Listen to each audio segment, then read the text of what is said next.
Yan guys, punta kami dito sa aking friend dahil isa-survey namin yung yan. Wow, ang ganda! Yan. Yan guys. Wow! Ito yung receiving area nila. So, ito na yung papasok guys. So, ito yung elevator. Yan. So, mag-check kami doon sa taas. Parang hotel pa rin talaga. Hotel nga. Parang ganyan. Hotel apartments.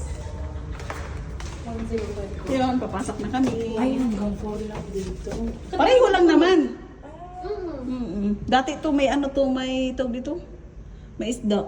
Bakla ang ganda ng ano mo, ang ganda ng reception nila. Nakita. Bakit tayo?